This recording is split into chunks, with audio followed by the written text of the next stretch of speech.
Search online for how to drive a manual transmission, and you'll be bombarded with a seemingly endless list of instructional videos. But this approach is a little bit different. Different because it's designed to be as user-friendly as possible. Instead of just teaching you how to drive a stick shift, I'm also going to explain why you're doing it.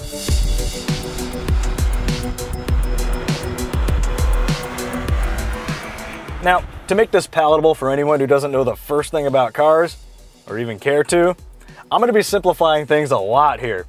So let's get to it.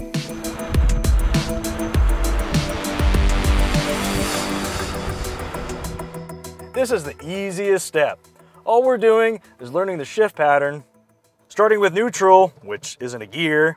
There's first, second, third, fourth, fifth, sixth, and reverse. Though reverse could be in a different location depending on the model you're using.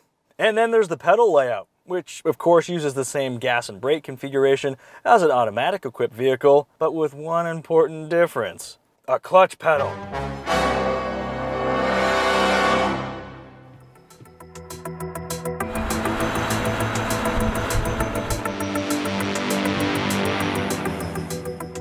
To master the clutch, you first need to understand why it exists.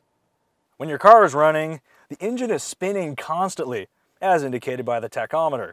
But when the car is stopped, the wheels are stationary. So if we want to move, we'll need to smoothly join the spinning engine to the non-spinning transmission by managing the link between them. And the clutch is that link. Before we can accelerate from a stop, we first need to identify the clutch's bite point, which is where the stationary clutch begins to make contact with the spinning engine. With that established, it's time to get going. We're going to start by releasing the clutch pedal slowly and adding power as the clutch slips its way to linking with the engine. We'll want to maintain roughly 1500 to 2000 RPMs until the clutch is fully connected to the engine. And guess what? That's it. All we needed to do was add a little bit of power as the clutch synced the speed of the engine to the speed of the wheels. Just keep in mind that without sufficient power, the engine will stall. Too much, and the clutch will overheat from slipping excessively. It's all about smoothness and balance. And as you might have guessed, the exact same method applies to reverse.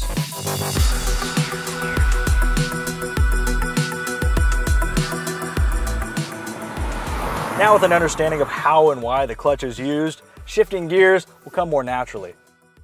Lesson 1. Engine power cannot be applied to the transmission during gear changes.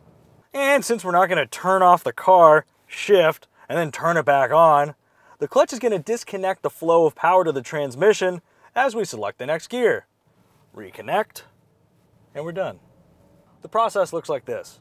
When the engine reaches approximately 3000 RPM, push in the clutch pedal while lifting off the gas at the same time, shift up, and not unlike accelerating from a stop, slowly release the clutch pedal and add a bit of power to smooth out that connection between the spinning engine and the spinning wheels. As our speed decreases, we'll need to select a lower gear to prevent the engine from stalling. We'll need to discontinue that power flow to the wheels, select a lower gear, and slowly let out the clutch. We don't need to add power during this transition since the engine will be spinning at a lower speed than the wheels. But if you'd like to smooth out the transition, simply blip the gas pedal while the clutch is pulled in to match the speed of the engine to the speed of the wheels. That concept sounds vaguely familiar.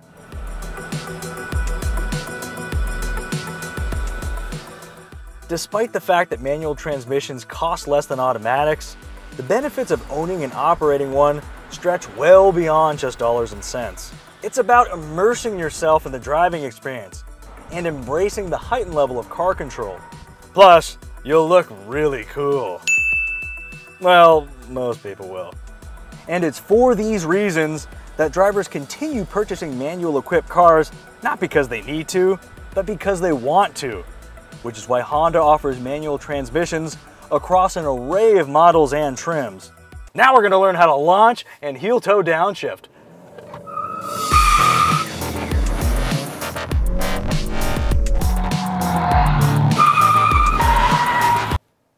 Let's just master the basics for now.